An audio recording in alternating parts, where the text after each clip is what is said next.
विधानसभा चुनाव से पहले सियासत तेज, गृह मंत्री के बयान को तोड़ मरोड़ कर पेश किया गया।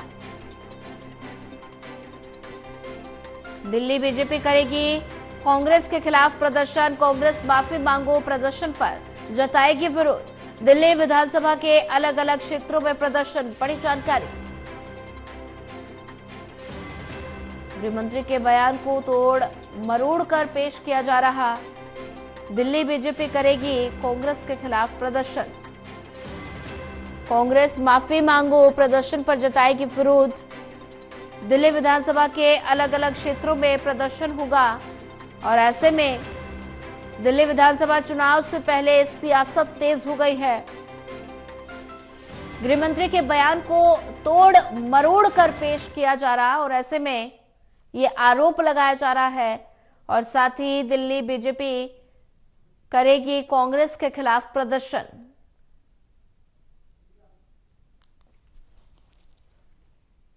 कांग्रेस माफी मांगो प्रदर्शन पर जताएगी विरोध, बड़ी जानकारी। और ऐसे में इसी पर ज्यादा जानकारी साझा करने के लिए हमारे साथ रिया राय जुड़ चुकी है। रिया, दिल्ली विधानसभा चुनाव से ठीक पहले सियासत तेज हो गई है और ऐसे में गृह मंत्री अमित शाह के बयान को तोड़ मरोड़ कर पेश करने का कांग्रेस पर आरोप लगा है, जिसके खिलाफ बीजेपी जो है वो प्रदर्शन करने वाली है। प्रदर्शन को लेकर क्या कुछ अपडेट? देखिए सोनिया, दिल्ली बीजेपी के माध्यम से कांग्रेस माफी मांगो का जो प्रदर्शन है उसका आह्वान आज किया जा रहा है। हालांकि दिल्ली में एक तरफ चुनाव भी है, लेकिन इस बीच में कई सारे मुद्दों के माध्यम से आप कह सकते हैं कि राजनीतिक दल आमने सामने आ रहे हैं।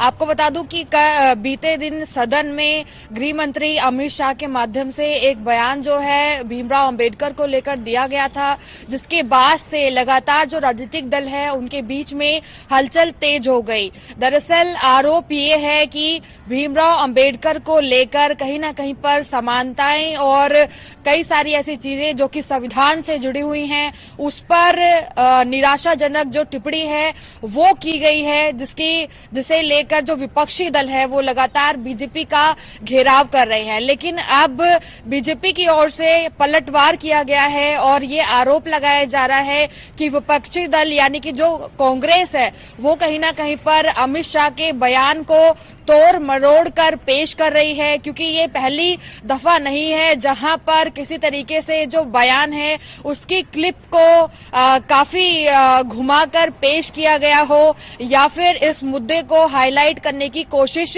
की गई हो। आपको बता दूं कि इसी के तहत में आज दिल्ली बीजेपी के माध्यम से अलग अलग विधानसभाओं में प्रदर्शन का आह्वान किया जा रहा है। जंतर मंतर की बात करें तो वहां पर सांसद योगेंद्र चंदोलिया के माध्यम से जो विरोध प्रदर्शन है वो जताया जाएगा, जो कि कांग्रेस को लेकर होगा और मांग ये की जा रही है कि कांग्रेस माफी मांगो। इस तरीके का जो प्रदर्शन का आह्वान है वो किया जा रहा है। इसके अलावा सांसद कमलजीत शेरावत अलग विधानसभा में दिखेंगी, सह प्रभारी अलग विधानसभा में दिखेंगी। ऐसे 3 से 4 जो विधानसभा हैं वहां पर बीजेपी के माध्यम से अंबेडकर को लेकर जो आप कह सकते हैं कि विपक्षी दलों ने जिस तरह से अमित शाह के बयान को पेश किया है उसका विरोध किया जाएगा। हालांकि इस मामले में अगर विपक्ष की बात करें तो विपक्ष का ये कहना है कि बीजेपी लगातार जिस तरह से संविधान की बात करती है और जब